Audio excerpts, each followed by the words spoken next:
I'll pass on to Shane now, and I hope you all enjoy and find tonight's presentation really helpful. Thanks, Chelsea, and welcome everyone. Thank you for attending tonight. We've got a really good turnout, which is really pleasing.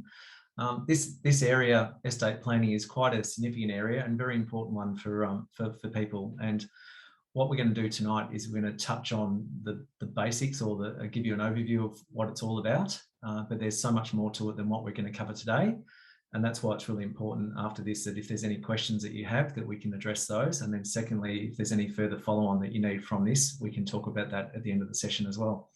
So it should take, I reckon, about an hour to go through it all. Depends on how quickly we get through each slide, but there's a fair bit to it. And yeah, as I said, if there's any questions, please let me know. So let's get started. And thanks very much for the introduction, Chelsea, and I appreciate Chelsea's done a great job in helping me put all this together. So I really appreciate her help as well. So let's get started. So hopefully you can see the next slide. So I always have to start a presentation with this.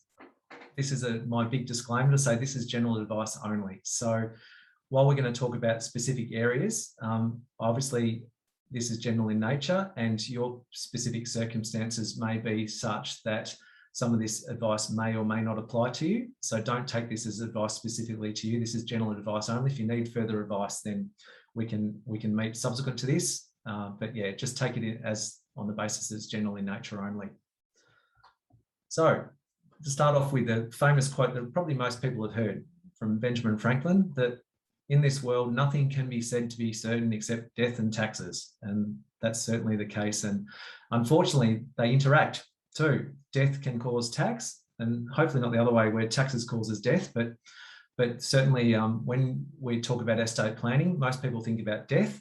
We have to think about all different aspects of estate planning, and one of those, unfortunately, is tax. And there's a few hidden traps in the Australian tax law about taxes on death that we're going to cover off on tonight, and some complexities as well. So first of all, what is estate planning? Now, estate planning is not just having a will, and it's also not just getting a will from the post office or something like that. It's far more than that. And you need to think about all aspects of estate planning and how that impacts you. So it involves preparing for what you want to happen to your assets and affairs when you pass away. But not only that, it's also about having a backup plan for who takes charge of your affairs if you lose capacity. So if you're incapacitated through injury, through health reasons or anything like that, and you can't make decisions for yourself, it's about looking at that element of it too. And frighteningly, according to the ASIC, nearly half of Australians don't have a valid will and therefore wouldn't have a comprehensive estate plan. So it's one thing that I talk about a lot with clients about your estate planning and making sure you have at least the basics in place. But there's so much more to estate planning. The key elements to estate planning are what I've listed here, which is obviously your will, but you also need to consider superannuation. I'll touch on that in further detail later on. You need to consider insurances as well and how that impacts your family and your affairs. Also powers of attorney and decision makers. And again, we'll cover that in a bit more detail. And then if you're a business owner or you've got structures outside of your personal affairs, so trusts, companies, etc., it's also looking at succession planning for those structures as well. So it's not just, as I said, having a will. It's going into far more detail than that. And we're going to touch on each of these items that I've listed here in a little bit more detail now. So first of all, your will, what does it cover? And this is really important. Your will only covers the assets that you own personally, such as your physical belongings, personal savings and bank accounts, etc., and assets, gifts and bequeathments that you may have received, and your principal residence if owned as joint tenants. And I'll cover that in a little bit more detail. So it's only assets you own in your personal name or in joint names with another person.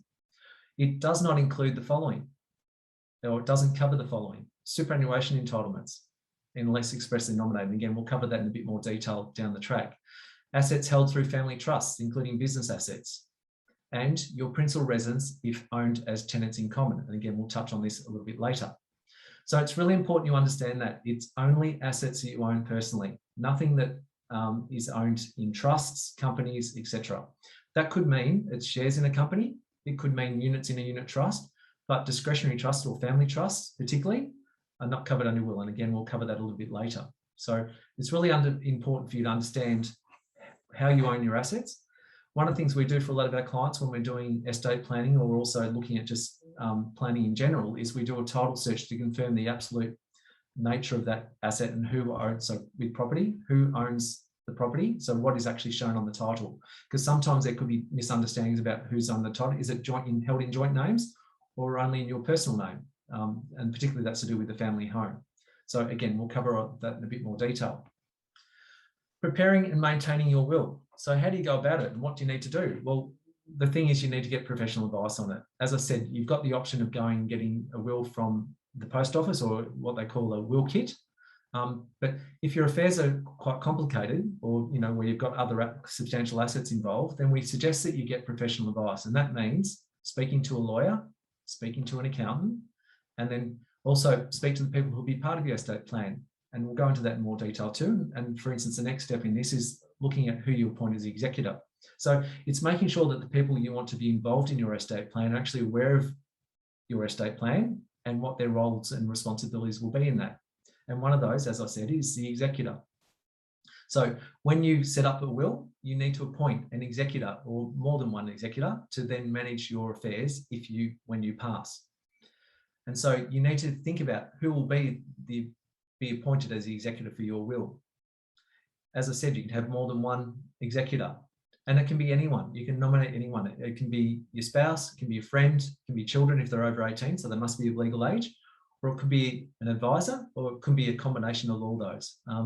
Probably the most I've seen is 4 people be the executors on a will. Remember, they've got to collaborate together and they've got to discuss the terms of the will together and make sure that they are doing everything in the interests of the person who's making that will.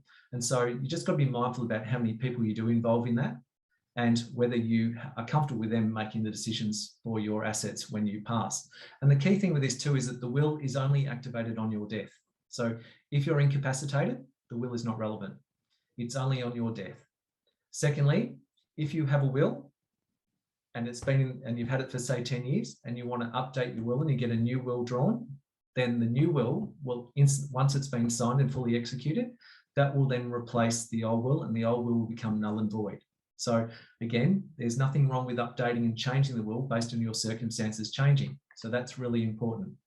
And that's what I'm talking about here in terms of the tips and traps. First of all, avoid using will kits. So if you've got very simple affairs, maybe the post office will kit will work for you. But if you've got trusts involved, companies involved, you've got substantial assets, investment properties, other shares and so on, other investments and so on, then I'd probably generally suggest that a will kit will not be satisfactory. There's also other parts of estate planning, which we covered in the list to start with, that you also need to consider. So all a will kit really does is provide you a will. It doesn't provide you all the other aspects of the estate plan. Review your will regularly is really important. Where your circumstances change. For instance, you may unfortunately have a marriage breakdown. There might be a birth of a new child which needs to be added to the will. You might have children who are turning adult age, 18, and that might then mean you want to change who the executors are on your will because you now have comfort that your child can be the executor on your will, potentially, potentially not. What you also need to consider is the tax consequences of death, and they're quite complicated. And I'll just touch on that briefly here. So the way it works from a taxation point of view, and let's talk about lodgement of tax returns and reporting requirements for estate planning first of all.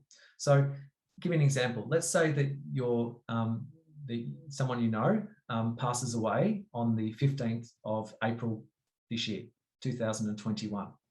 So from a tax return point of view, we have a tax return that's required to be prepared and lodged for the person who's passed away up until the 15th of April 2021.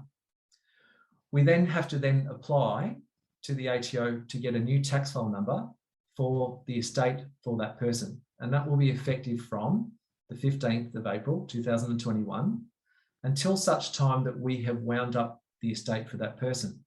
So it creates another taxpayer.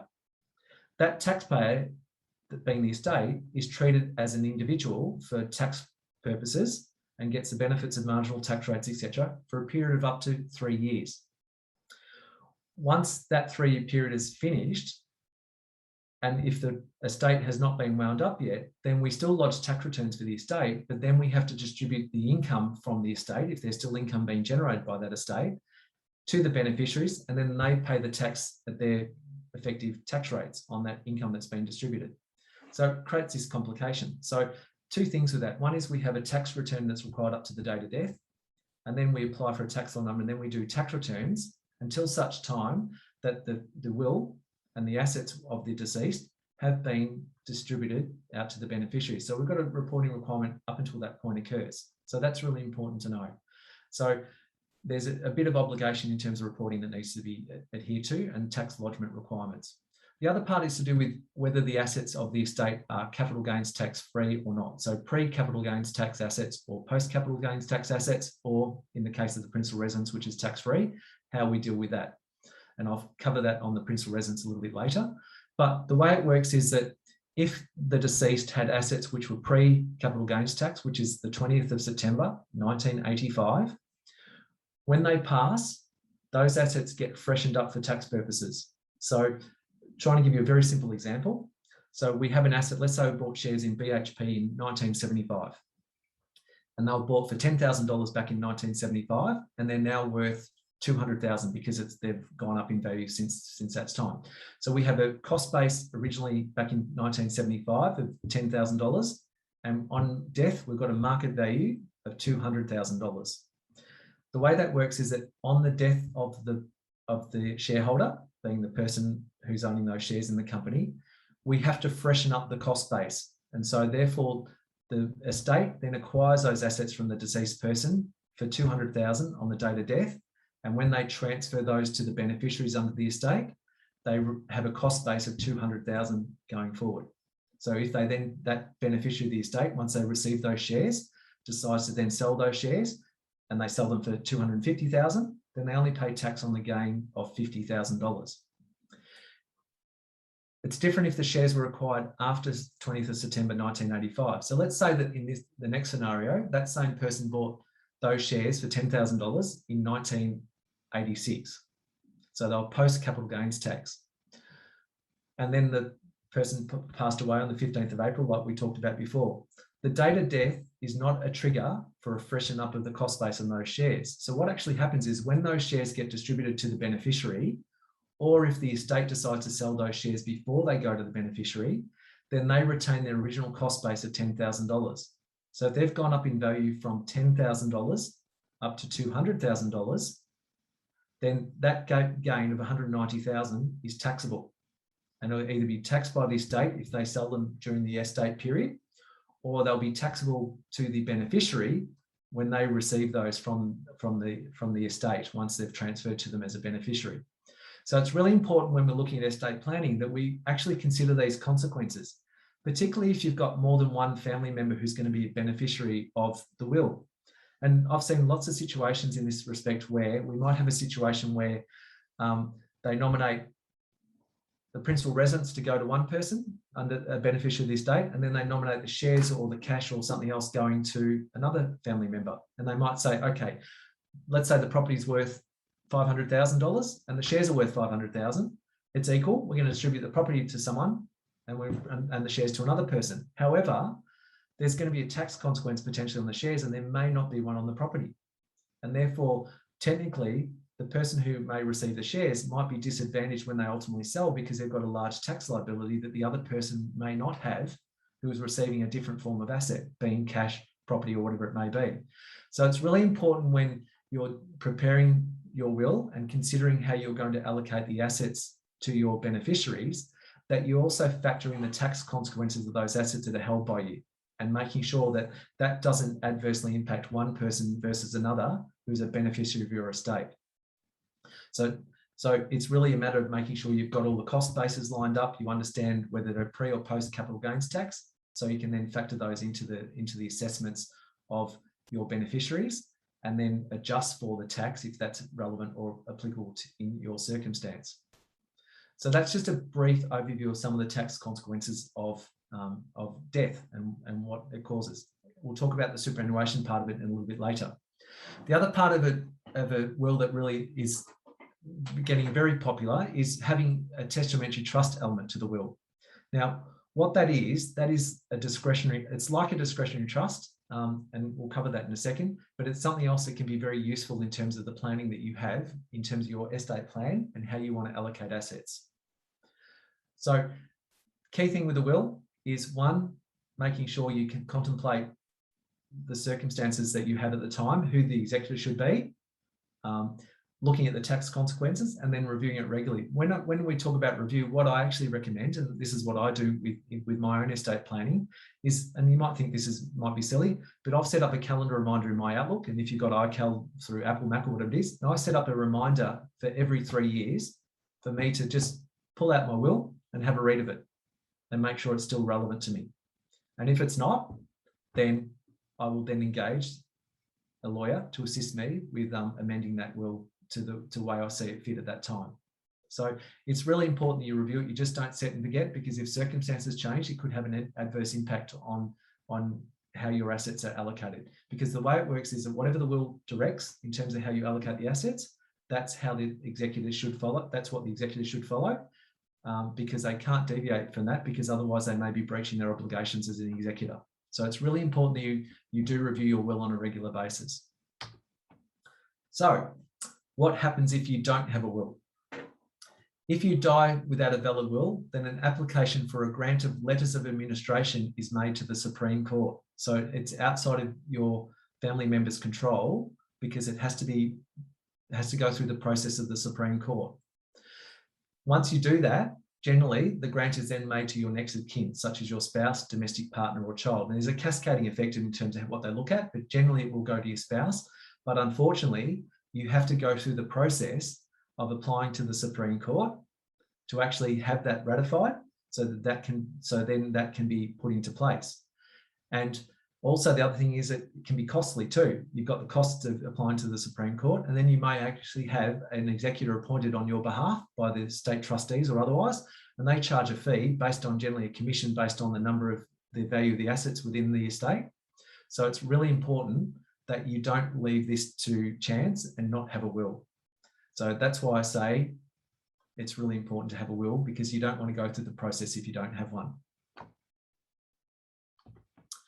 Wills and your principal residence. Now, I'm not sure whether you've heard the terms, but there's two different terms you can have regarding owning a property.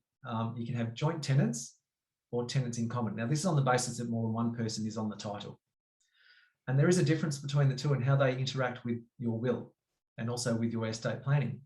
So if you're joint tenants or have a joint tenancy, the partners own the property, the whole property, and do not have a particular share in it. So it's just both names on the title, without saying this person owns 50%, this person owns 50%, or this person owns 99%, this person won.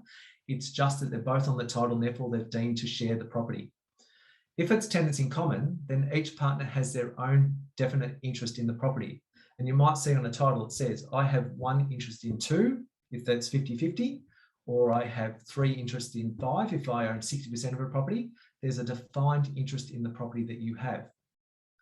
Under joint tenants, which is the first part where you don't have a defined interest, the property reverts automatically to the other joint owner and does not form part of your will. So it doesn't have to go through the will process, because it instantly reverts to, you still have to get a lawyer to do the transfer of title, or you can do it yourself if you want to try that yourself, but the property instantly transfers across to the other party who's on the title. If it's tenants in common, then your share of the property will form part of your will, and therefore you need to give direction within your will about where you want that asset to go. So it doesn't automatically revert to the other parties on the title. You have a direct say, or your estate has a direct interest in that, and therefore it's dictated by your will about how that property passes. Now, the other key thing with principal residence too is that after death, it retains its character as a principal residence for only 2 years. So if you've got an estate that's been going for longer than 2 years, and you've got a principal residence in there of the deceased before they passed away, then if you don't transfer it within that 2-year period, it becomes subject to capital gains tax. Now, it becomes subject to capital gains tax from the date of death. So it's only if there's a market value movement between date of death and when that property is ultimately sold or transferred, but to the beneficiaries, but it does trigger capital gains tax if you don't do that within a 2-year period. So that one's really important. A lot of people miss that one, and they don't realise that there's that time frame.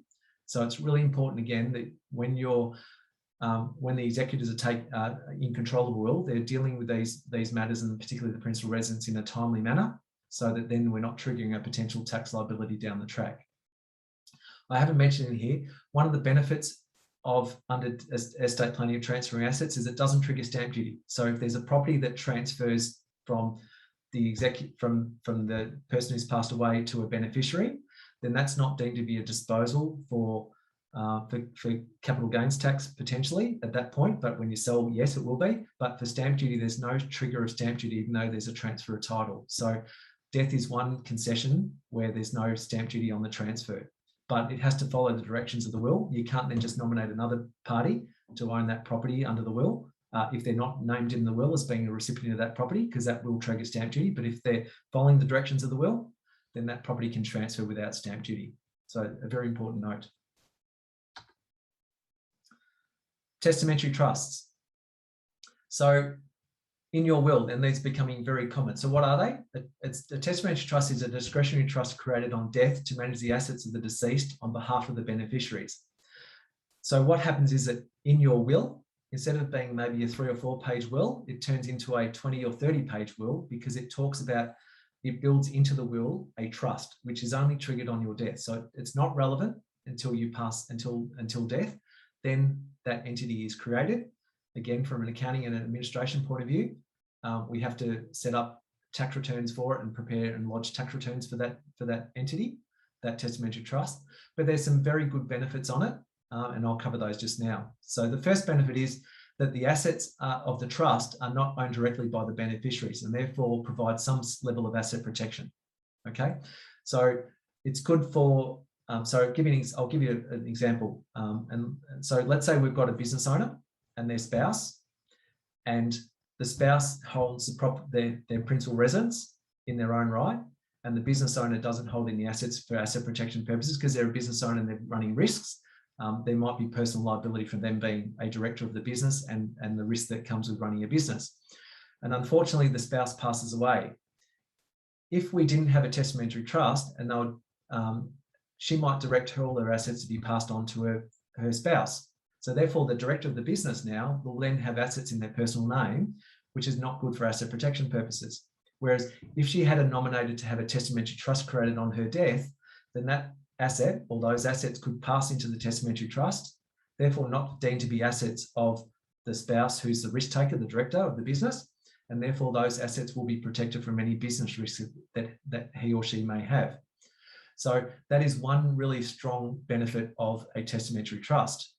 What you can also do with a testamentary trust is you can put restrictions on how the beneficiaries of that testamentary trust get access to the assets. So again, just go back to a standard will. Under the will, you stipulate that I want this asset to go to this person, this asset to go to this person, this asset to go to this person potentially, or just say that I want all the assets to pass to my spouse or to my children. What you can do under a testamentary trust is say, okay, I want to put limits or restrictions on when the beneficiaries of my estate can access the income and capital of the trust. And you may want to put age restrictions. For instance, a lot of common things that are done within a testamentary trust is say that if I've got children who are young, I may not want them to have access to the capital of the trust until they're 30, because I don't think that they might be responsible enough yet to be able to manage the assets that they're going to receive on their own. So therefore we'll have it in a trust which limits the capital, which means it preserves the capital potentially until they're 30. Or they might say, look, that might get past marriage breakdowns and, the trials and tribulations of being 20 something, getting to 30. I think they're mature enough and got through the life experiences, all the younger life experiences, so that then I'm comfortable them receiving those assets at that time. I've seen where they go up to 40, 50. I think, that's up to you to make that call if you're preparing your will, but 30 seems to be a common age at the moment where there's restrictions through testamentary trust of beneficiaries getting access to the assets. Also, you can limit the amounts that they can receive. So you might say, look, we'll limit the amount that they can receive to the testamentary trust of income and capital, or income only, or whatever it might be, to only $30,000 or $40,000 per year. So again, we're retaining the assets and the income of the trust to build it up to a point when we think that it's appropriate for them to then receive that. And that could be again at the age of 30 or another number. So it gives you that flexibility in terms of putting restrictions on the access to income and capital of the trust. Also, the other part of it is that beneficiaries under the age of 18, so pass away and there's a child that's 14 or 12. Under a normal trust arrangement or normal income earning arrangements, a minor can only earn up to $416 from sources that are not employment sources. Whereas if they're a beneficiary under a testamentary trust and they receive distributions, they get the normal marginal tax rates that an adult does, such as the first $18,200 being tax-free, the next amount up to $45,000 being taxed at 19%, and so on and so on. So there are some significant tax benefits of having a testamentary trust as well, particularly if it's a large asset base within the testamentary trust and there's a large amount of income that will flow from that. Conversely, there's some limitations on it. As I said before, there's annual reporting and requirements, including tax returns. So there's costs involved in doing that. There's potential trust fees, such as accountants preparing financial reports as well, and other things that may go with it. So you've got to understand the fees that might be potentially there too, and particularly if you've got external executors looking after it, trustees looking after the trust, they might charge fees for it as well. And again, contradictory to what I just said before about the benefits of age restrictions, it may also unfairly restrict beneficiaries' access to assets and income of the estate. Give you an example of one I saw recently, where basically there was a restriction on the beneficiaries receiving receiving capital of the estate for 40 years. So that was a defined, and then after the 40 years, the balance of the estate was going to charity. So the beneficiaries weren't going to receive any income, any capital from the estate at all. All they could receive was income for the next 40 years. And then after that, they were going to receive no further benefits from the estate. Some may see that being unfair. The beneficiaries may see that unfair, and that might be open to challenge if they think it's unreasonable. So just going to be careful in terms of the terms that you put in place in your will and your testamentary trust to make sure that they are reasonable so that they can't be potentially challenged. I'm not going to go into the aspects of challenging will and things like that. That's for another conversation, and that's beyond the scope of what we're going to talk about tonight. So that's testamentary trust, just a brief overview of how they work. Superannuation. Now, really important, superannuation is not deemed to be an asset of yours for the purpose of your will, and therefore it is not covered under your will unless you make an express nomination. And what that express nomination is what's called a death nomination. And you'll see in the next part of the slide, there's two different things I've got there. There's what's called binding and non-binding death nominations, and there's also what's called lapsing and non-lapsing death nominations. And they go hand in hand. So you can have a binding non-lapsing death nomination, you can have a binding lapsing death nomination, you can have a non-binding lapsing, etc., etc. You get the gist. The way it works is that you have to make a nomination within your superannuation fund. So if you're with, I'll give you an example, Australian Super, and you're a member of that fund, when you become a member of that fund, they normally ask you to nominate a beneficiary of your superannuation entitlement.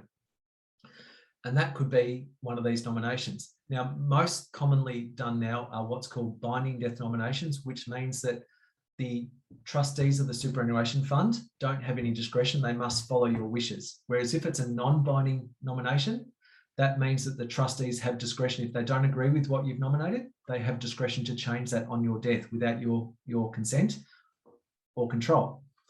So most nominations now are binding death nominations. The other part of it is you can have lapsing or non-lapsing. Now, what that obviously means is that a non-lapsing nomination might be for a period of up to 3 years. And then after every 3 years, you need to reactivate or re-nominate your beneficiaries under your superannuation fund. Lapsing, I got that around wrong. Lapsing every 3 years, you need to renew. Apologies, I got that around the wrong way. So lapsing every 3 years, you may have to nominate. Most nominations now are non-lapsing, but the important thing with that is to make sure you don't set and forget again, because if your circumstances change and you have a non-lapsing binding nomination, then the trustees of the super fund, if it's Australian Super or an industry fund, or it's your own self-managed super fund, then they'll be required to follow your wishes in that respect, even if your circumstances have changed, because you haven't updated that nomination. So it's really important that you make the appropriate nomination. Now, with the first part of that, where I said, unless you make an express nomination, that nomination can be either directly to a person. So for instance, in my situation, I might have a binding non-lapsing death nomination to my wife, Andrea, or I could choose it to be my estate, which means then it reverts to being part of my will. So that's where superannuation is really important to get that right. You can either nominate, go directly to a particular person that you nominate, or you can nominate that it forms part of your asset base for the will and therefore be covered under your will.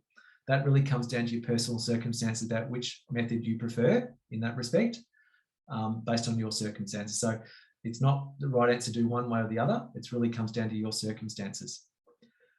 So that's really important to understand. In addition to that, if you're in pension phase for your fund, you also have what's called the ability to do what's called a reversionary pension.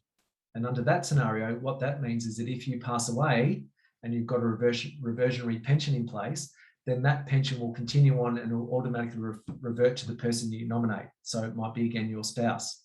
And it means we're not having to worry about the tax consequences and things like that, to ensure that we're complying with tax rules, because that pension will then pass to your spouse. In most cases, binding death nominations, non-lapsing binding death nominations are done to an individual, not to your estate, because it's easier from an administration point of view to pass that directly to your spouse if that's the case. But there is the ability to put it to your estate by your will. And you might have heard the term, when you do the form for the binding death nomination, if you nominate to form part of your will, you then nominate what's called your legal personal representative. That's the term that's used. And that then says that it will go to your estate, to the executors of your estate, to then manage on your death. But really important that you make sure you look at your super statement. So if you've got a statement from a third party, such as Australian Super or whoever your superannuation with, have a look on the member statement you get on an annual basis or a 6 monthly basis, whatever it is, to see whether it's got on there that you've nominated a person to be your beneficiary of your superannuation balance, because it will not be covered under your will unless you make that nomination under your binding death nomination. If you haven't made one, then you should be able to log on to the website for that superannuation fund to be able to get that form to then complete it, and then lodge it with them so they've got that on file. And if you need help with that, we can also help you. A couple of things, hidden traps on superannuation. Transfer balance cap. I told you about reversionary pensions and how that can easily revert to another family member, and then that doesn't cause any issues. It does if you've got a member balance that's more than or getting close to 1.7 million, which is the current, what we call the transfer balance cap. And I'm not going to go into this in much detail because it's a very complicated area and I could speak for another hour on it alone. But if you've got a pension and you pass away and that pension reverts to your spouse and that pushes their member balance over 1.7 million, then we have some tax consequences we need to deal with. And there is a way to manage it, but it's something that needs to be identified. The other part of it too is that with the nominations that you make, you've got to make sure that they meet the definition of a beneficiary for superannuation purposes. And there's certain rules around that. And the joys of the way the system works is that the definition of a superannuation beneficiary and a tax beneficiary for superannuation purposes are different. And we need to be aware of those when we're doing planning. Again, I'm not going to go into that detail today because it's too complicated to go through in an hour presentation, but that's also something you need to be mindful of. And that's where you need to engage your advisor to give you advice and talk to you about the implications of making nominations to different people and making sure they qualify under the superannuation rules as well as tax rules. And then also who you nominate as your reversionary pension beneficiary for the reason of the transfer balance cap. Lastly, if you've got second last point, if you've got a self-managed super fund, then it's really important that you make sure that the trustee for that super fund is up to date, because rules change quite regularly within the superannuation environment. And it's important to make sure that the deed is up to date, because if the deed doesn't have requirements or provisions regarding reversion pensions or something else that you may want to do, then you actually can't do it, because you'll be breaching the deed and therefore potentially making the fund non-compliant. So it's really important that you check when the deed was last updated and make sure that's up to date, updated on a regular basis. The last thing on superannuation I want to talk about quickly is just the hidden death tax. So we don't have death taxes in Australia, or we don't seem to think we have them, but we do have one that's particularly important to be aware of. And I'm just going to show that on the next slide. Just bear with me while I have another sip of water. So I've got an example here where we've got two members of a fund. So this is a self-managed super fund, and we've got the member balances at 1 July 2021. And we've got John and Agnes. So you'll see that there's two components of John's superannuation balance. One is what's called the tax-free component, and one's the taxable component. Now, very quickly, The taxable component I'll talk about first is the component that's arisen due to superannuation contributions being made into the fund by his employer, or other contributions he's made into the fund that he's claimed a tax deduction for, plus the earnings on those contributions into the fund. The tax-free component is where he's made an after-tax contribution into the fund as a voluntary contribution. And it's really important to note that the taxable component, potentially on your death, is taxed at 17%. So in the scenario for John, he's got a taxable component of $1.6 million, which forms 92% of his member balance. So the potential tax on his death is 17%, $272,000. Then we look at Agnes. Now, Agnes has got no tax-free component, but she's got a taxable component of $500,000. So she's also got a potential tax liability on death of $85,000. So a total of $357,000 potential tax liability on death based on the member balances as they stand today. Now, if John was to pass away, then if he's made a binding death nomination to say that Agnes is to receive his member balance, then the member balance can pass across to Agnes and there's no tax consequence at that point. All it does is means that Agnes's balance will go up to what's in the total column at the end, where she'll have a taxable component of $2.1 million and a tax-free component of $100,000. If Agnes was then to pass away 12 months later and she nominated her child to be the beneficiary, and that child doesn't meet the definition of a tax beneficiary, and in simple terms, a tax beneficiary is someone who is your spouse or partner or your children up to the age of 25, unless they are financially dependent on you. So let's assume that she's going to pass her member balance on to her child, and that child is over 25. Then when that money flows out to that person, they'll have to cash it out and they'll be paid as a death benefit out to the child. There'll be tax of $357,000 payable at that point before when the child receives that money. So they're going to lose $357,000 of the superannuation benefit in that scenario. So first thing is, on John's passing or Agnes's passing, there's no consequence if they've done a binding death nomination to each other. But then when it passes down to the next generation, if that's what's contemplated here, and that person isn't a tax beneficiary, therefore in simple terms over 25 and not financially dependent, then there'll be that tax liability. So there's a way around it, or not a way around it, there's a way to reduce it, I should say. So we can do what's called a recontribution strategy. And to go very quickly through this, we have a tax-free component. We can withdraw. So if they meet the eligibility to withdraw the money, and let's say that in this case, John is over 60, and therefore he can do what's called a transition to a retirement income stream, he can withdraw a maximum of 10% of the value of his member balance out of the fund, even if he's still working. So let's say we're going to withdraw $110,000. And the reason I picked that number is because that's the maximum contribution cap that can go back into a fund. So I'm just doing this for illustration purposes. So if John decides to withdraw $110,000 out of the fund, it will reduce the tax-free component by $6,473 from the $100,000. It will reduce the taxable component by $103 off the $101.6 million. But then we can then contribute that back into for Agnes. And if it's going in after tax, that can go in as a tax-free component to Agnes. So it's increasing her member balance. So it's reducing John's and it's increasing Agnes's.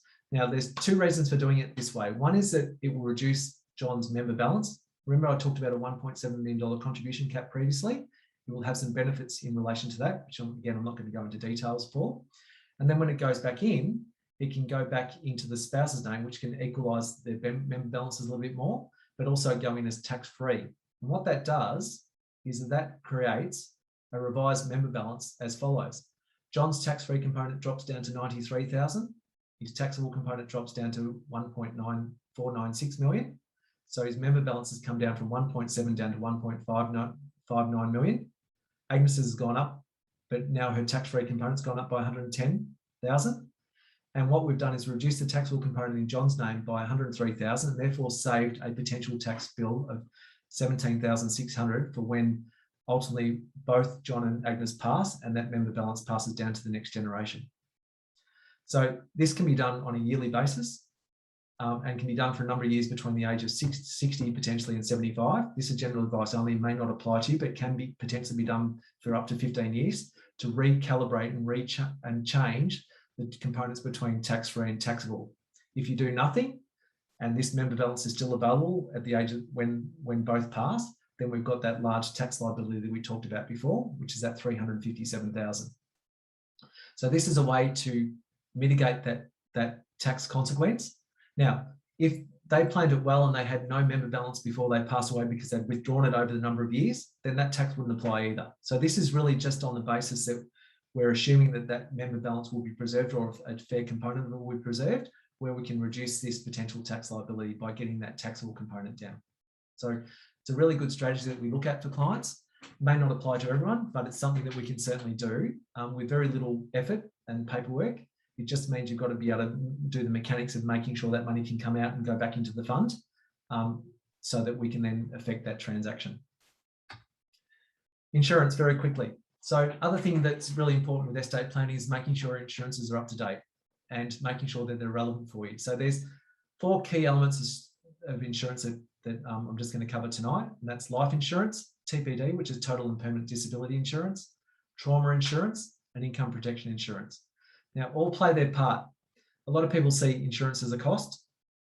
I see it as an investment, particularly for estate planning purposes and also just for your personal well-being, because if something was to happen to you, whether it's incapacitation or death, then those insurances will give your estate or your family an income stream or a lump sum capital payment to be able to support them if you're no longer you're an income earning, you've got income earning capacity that's no longer there because you've passed away.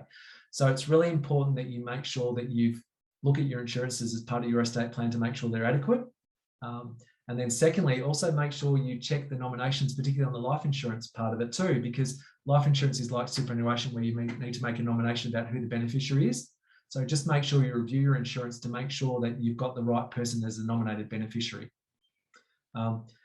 So got to do that on a regular basis as well. So part of your estate plan should be reviewing your insurances from time to time to ensure that they're all set up correctly. So you've got the adequate level of cover, and also make sure that you got the right nomination of the beneficiary of your insurance. And we've got some really good contacts in the insurance space. Actually, one's online tonight. Anthony's online tonight, which is really good. Anthony Burke. And he could provide more detail on this down the track if you needed it. But yeah, it's really important that you look at insurance as part of your estate planning. Powers of attorney and decision makers. So this is another really important part. So with powers of attorney, they are relevant to if you're incapacitated. So they're not relevant if you've passed away, but they're relevant if you're incapacitated. And you need to make sure that you're covering off on this as part of your estate plan. So it's really critical. And there's different elements here. So the first one is enduring power of attorney. Now, I'll just preface this. I know we've got some people online who are from interstate. I'm talking about, these are Victorian rules at the moment, so they may be slightly different in different states of the country, because powers of attorney are governed by state law, not federal law. So that's just really important to know. So this is relevant to Victoria at the moment. So what we're talking about is enduring power of attorneys, and the rules regarding enduring power of attorneys in Victoria, changed back in 2017. So an enduring power of attorney is used to authorise another person to make decisions on your behalf on financial matters and personal matters. And they continue to be enforced if you become incapable of making decisions for yourself. And you can have different people doing the different roles. So for instance, you can have someone looking after the financial matters, and then you can have someone looking after the personal matters. The financial matters, obviously everything to do financially, and you can actually have more than one person doing it as well. I should mention that too. You can have more than one, you can have 2, 3, whatever you want to have. But again, as per what I said with the will, you don't want to have too many people, because that just becomes burdensome in terms of administration and management of the power of attorney or the will. So the financial matters deals with any financial. Personal matters deals with personal matters such as lifestyle choices and things like that. Should you go into an aged care home, things like that. You know, all things personal. What sort of care should you have for your children, as an example? It doesn't talk about medical treatment, and that's why I'm covering that in the next part, which is the medical treatment one. But just back to the powers of attorney, they continue to be enforced until while you're incapable of making decisions. And it may be that you're temporarily incapacitated, and then you then recover from whatever the trauma that you might have experienced. They only are in place while you're incapacitated. And So they're really important document to have. And again, normally you would nominate your spouse, but in circumstances where you don't have a spouse anymore, then you look at your children or other people. It can be anyone you nominate, but generally it's kept to family members. So really important you look at having your enduring power of attorneys. The next one is called a medical treatment decision maker. And this is a new thing that came in a few years ago in Victoria. And it's for someone, you nominate someone to make the medical decisions on your behalf. And that's in the basis, again, that you don't have the capacity personally to make those decisions yourself. And you have not met, so that's pretty much it. The key thing with this one is it can only be one person. It can't be more than one person. So you've got to be very sure about who you want to nominate for this role. And you're putting a lot of burden on them because they are the ones that basically can decide what medical treatment you have, whether you turn off or on, leave the life support system on or turn it off, or whatever the case may be. So it's a really important person that you nominate for that role, and they have a lot of obligation, a lot of responsibility in that respect. On top of that, you can also have advanced care directives, which is prepared by your doctor, and it stipulates your values and specific instructions and preferences for medical treatment. So that can work hand in hand with the medical treatment decision maker one and help that person make those decisions. And it can be also used by healthcare professionals if you don't have that decision maker in place, that medical treatment decision maker. So again, something that's really important to do. And I recommend that people do look at doing that. So that then, as I said, the medical treatment decision maker has got clear understanding about what your wishes are. So critical documents. Tips and traps on this one too. So if you don't have powers of attorney in place and you don't have decision-making capacity, then there has to be an application to VCAT to appoint an administrator for financial matters or a guardian for lifestyle matters and medical treatment matters. So again, like a will, if you don't have a will, you don't want to have to go the process of getting courts involved in making decisions on your behalf. So that's why, again, it's really critical that you have powers of attorney and decision-making documents in place to avoid that. Really important that you actually discuss your options and your proposals to your proposed attorneys and decision makers. So don't just nominate someone without telling them. I think it's really important that you communicate that with that person who's going to fulfill that role for you and make sure that they are actually happy to take on that role for you. And it's got to be someone who you can trust, that's reliable and is available. So nominating someone overseas is probably not practical. So it's got to be someone who's local to you. So for instance, if you're getting medical treatment, that they can be close at hand to be able to assist with that decision making. Tailor the documents to suit your purposes. You can be quite detailed in terms of the directions and the wishes that you have within those documents as well. So don't just do a blanket, this is my medical treatment direction. You can break it down into different types of medical treatments for different circumstances as well if you wanted to. So they are flexible in that respect. And then when you're doing these things, think of it in the context of any conflicts that may arise. And one thing just to, again, experience with these things and why it's really important to communicate with the people who you're proposing for these things. For instance, with the medical treatment ones, one of your children might feel hard done by if you don't nominate them. So there might be seen to be favouritism, or otherwise if you pick one sibling for one child for one particular purpose and then another for another, or leave one out of that process completely. So think about that when you're making these decisions as well. And also think about having unbiased third parties like your accountant. I'm the executor on a number of my clients' wills, and also I've got some power of attorney decision-making processes. We wouldn't do it for medical purposes, but there's the ability to engage third parties who you can trust, who are not biased as well, to be actually part of that process as well. So think about that too. Shane, just jumping in for a moment, we have a question in the chat. Linda has asked, what is the difference between an enduring power of attorney, in brackets, medical treatment, versus the medical treatment decision maker? Yeah, actually, I shouldn't have probably had that medical treatment one in there because that doesn't exist anymore in Victoria. So the medical treatment one is no longer applicable. So when they changed rules back in 2017, I think it was, the medical treatment power of attorney was removed and the new medical treatment decision maker requirement came in. If you've got a medical power of attorney that's in place before that date, then it is still valid now.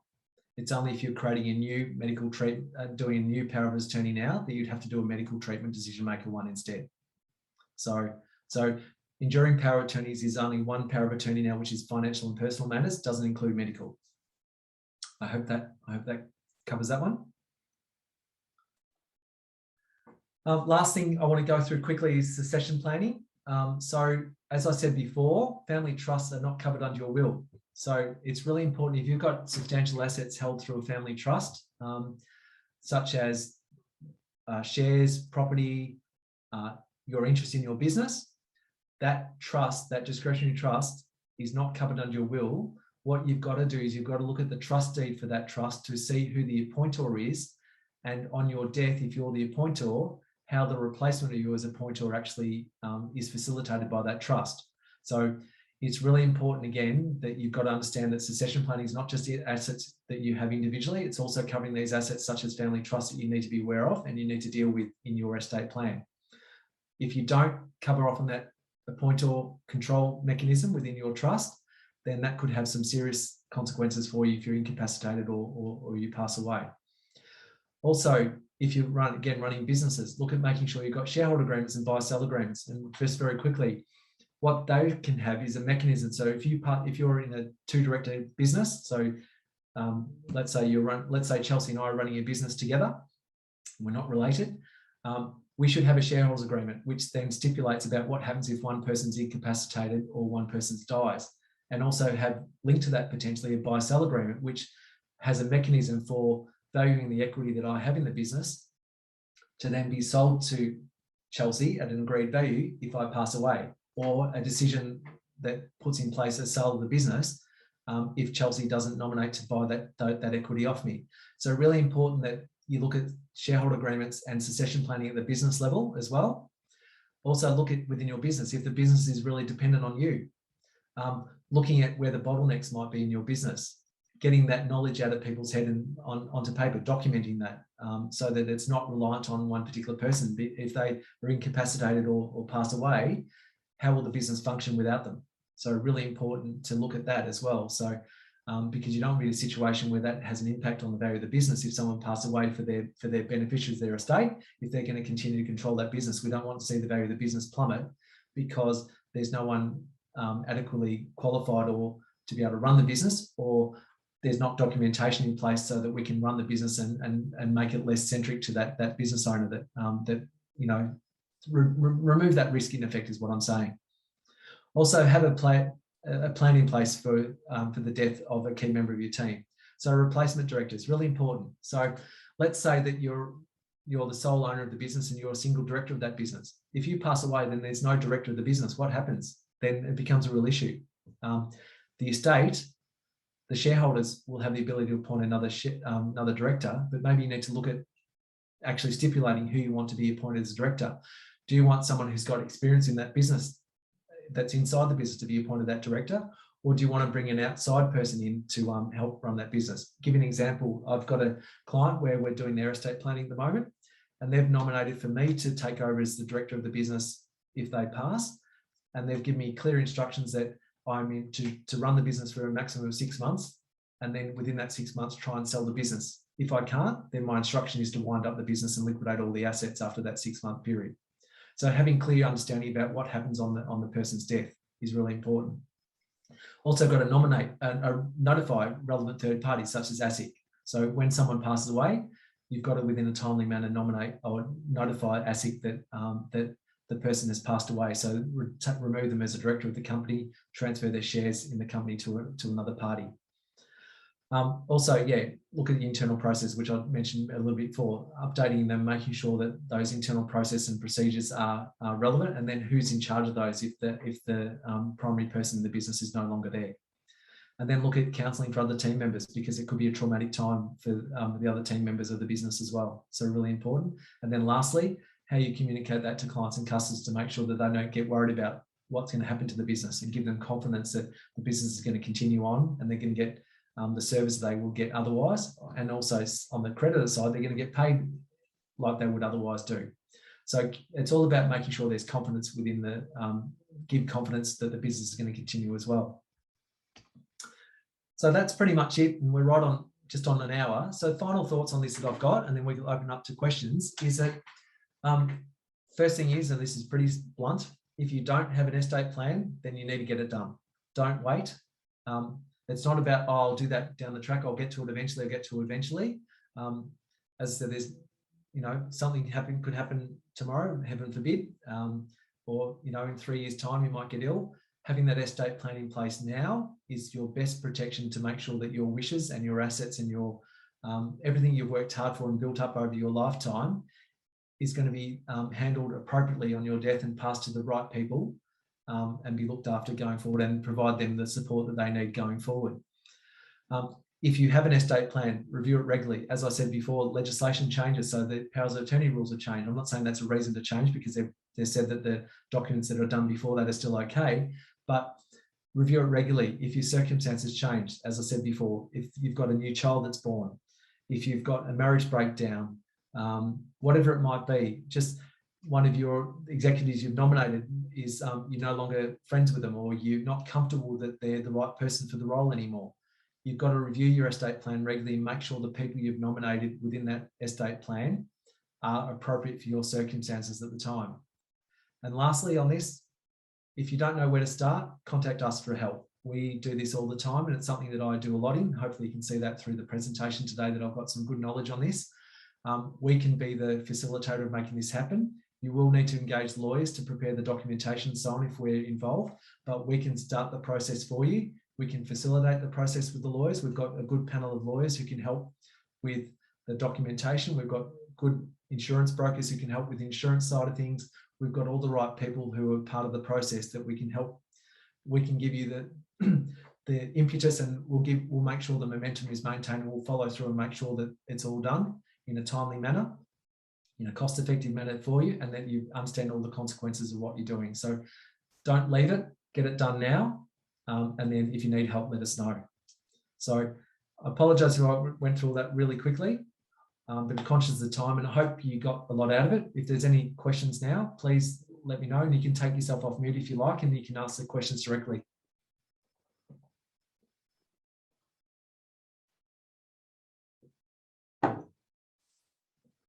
We'll give people a minute just in case that there is any questions. So like Shane said, feel free to take yourself off mute if you would like to ask a question directly. Otherwise, you can pop it in the chat if you prefer. If you're eating dinner or something, I can ask it on your behalf. But in the meantime, I just want to thank Shane for that presentation. It was really helpful. And yeah, I think it just highlights that there's a lot more to it. And as much as we might like to put off discussions like this, ultimately it's better for everyone involved if it happens sooner rather than later. And that applies not just for, people sometimes think that estate planning is something you do when you're potentially a little bit older, but tell your kids and grandkids that it's not something that they need to put off. If they have assets that they'd like to protect and loved ones that they would like to pass their assets on to, they need to organise that. Yes, definitely. And yeah, and we've just brushed the surface today. There's a lot more to it than what we've talked about, particularly some of the tax matters. I've brushed over the tax matters, but yeah, particularly there's a lot of tax planning needs to be made, particularly with superannuation. Superannuation is such a complex area, and good planning in that as part of your estate plan can then potentially save your family a lot of tax in the long run. Yeah. All right. I'm going to assume that no one has questions at this time. If you think of something later, if you log off and think of a question later, I will be emailing out the slides and the recording link tomorrow. So feel free to reply to that email with your question, and I will make sure it gets through to Shane. But thank you all for joining us. We really appreciate it. We hope you're all staying safe and well, whether or not you are still in lockdown or not in lockdown, whatever the situation may be. But thank you for taking the time to join us this evening. We hope it was helpful. But thank you very much. And thanks, Shane, once again. Thank you, everyone.